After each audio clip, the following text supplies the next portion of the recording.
जय शनिदेव सभी को। आपके पिता में चीज आती है, वो पितृ का रूप लेती है। बात समझ में आई? अब मैंने बताया कि वो पितृ नहीं है, घर में चलता हुआ प्रेत है जो पहले से ही परिवार में 20-21 साल पुराना चलता चला आ रहा। ठीक है जी, आप कहते हैं वो तो बात सही बता रहा भैया, वो तो बात सही बता रहा। जो बुज्जा मैंने अपने घर के लिए ली, अपने परिवार के लिए, उसने आके बता दी। चली जाती है। तो मुझे एक बात बताओ, उसने क्या वही बातें नहीं बताई जो बात आप अपने घर में डिस्कस करते हो, जो बात आपको अपने घर में पहले से ही पता है, जिस बात के कारण आप पहले से ही परेशान चल रहे हैं? बताओ मुझे।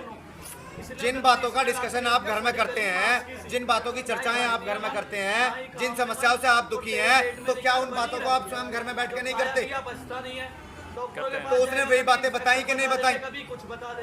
आपके घर में आपके पिता के शरीर में जो चीज आती है, उसने आके बुझा दे दी कि भाई आपके घर में 2 चीज परेशान कर रही है या कोई नेगेटिविटी परेशान कर रही है। तो ये बातें तो आप अपने घर में पहले से ही करते हो कि भाई हमारे घर में दिक्कतें कर रही है, हमें बच्चा भी दिख रहा है, औरत भी दिख रही है, और उसके साथ साथ में आदमी प्रेत भी दिख रहा है। कभी वो कपड़े खींच रहा है, कभी कुछ कुछ सामान गायब हो रहे हैं घर में से। ये बातें आप अपने घर में बैठ के सलाह मशवरा करते हो कि नहीं करते? हाँ कि ना? करते हैं ना। तुम्हारे शरीर में जो प्रेत है, तुम्हारे घर में जो प्रेत है, वो सारी बातें तुमसे ही सुनता है। पहली बात तो ये जानो, तुम्हारे घर के राज, तुम्हारे बुजुर्गों के राज, वो सारी तुम्हारी चर्चाओं से ग्रहण करता है। और उसके बाद शरीर में जब वो धीरे धीरे अपना कब्जा कर लेता है, नाड़ियों को पकड़ लेता है, तो आके फिर वो तुम्हारी बात ही तुम्हें बतानी शुरू कर देता है। तुम्हारे दादा के टाइम से ये चल रहा है जी, वही बातें जो तुम घर में करते रहते हो। तुम्हारी बुआ को ये दिक्कत थी, अब पिता में जो चीज़ दिक्कत कर रही है वो मतलब इसमें एक चीज़ आ रही है, 2 चीज़ आ रही है, या नेगेटिविटी है, आई समझ में, या किसी ने क्रिया कर दी है। तो वो अपना वर्चस्व रखने के लिए एक तो किसी के नाम का सहारा लेगा। तो अब पिता में जो चीज़ आती है, किसके नाम का सहारा लेती है बताओ? क्या बोलती है कि मेरे ताऊ जी आ रहे हैं, ताऊ जी आ रहे हैं, बाबा आ रहे हैं। अब जब वो घर के देवी देवताओं, घर के पितरों का सहारा नहीं लेगी, तो मुझे तू बता, घर में उसको पालेगा कौन? उसके नाम का दिया जलाएगा कौन? उसके नाम के लड्डू पेड़े चढ़ाएगा कौन? और जब इतना ही सब कुछ ठीक हो रहा है, तो घर में दिक्कतें क्यों आ रही है? फिर मुझे ये बता दे। साथ में वो कह रहे मेरा बस नहीं चल रहा। अब मेरा बस नहीं चल रहा, अब मेरा बस नहीं चल रहा, मेरे को मैं देवता हुई नहीं, मेरे को हड्डियां दिख रही है वहां से। हाँ, अब मैं देवता हुई नहीं। जब अपने पे बात आती है तो मेरा बस नहीं चल रहा।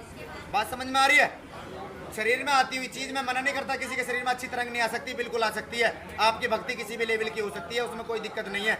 लेकिन शरीर में आती हुई चीज आपके शरीर में अगर आपके घर की बातें बताती है और वो नेगेटिविटी है, तो वो आपसे ही सुनी हुई बातें सब कुछ बताती है। चाहे वो आपके बुजुर्गों की है, चाहे वो 20 साल पुरानी है, चाहे वो 100 साल पुरानी है, और वो आपके मन में विश्वास रखने के लिए ऐसा कार्य करती है। आई समझ में बात? जहाँ बैठ के दर्द कर रहा होगा, थोड़े दिन के लिए कह देगा हाँ ठीक हो जाएगा, जाके खुद ही जगह छोड़ देगा, शरीर में दूसरी जगह आ जाएगा। हाँ भाई आराम पड़ गया, क्या क्या गया था बाबा हमारा। आ रही है समझ में बात? लेकिन मूल रूप में घर में प्रेत की समस्या है, पितरों के साथ में पूजने लग रहा है, और वही पितर के रूप में शरीर में आता है बाहर। वही कभी ताऊ बनेगा, कभी बाबा बनेगा, और कभी कह देगा तुम्हारे घर की देवी। तो मैंने भी तो बताई ना देवी कौन सी पूज रही है, मैंने बताया ना कैसे कैसे भोग देते हो।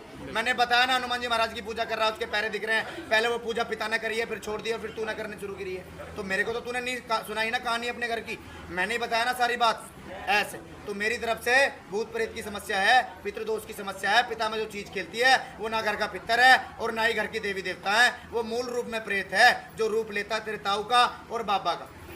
ठीक है? जय शनिदेव।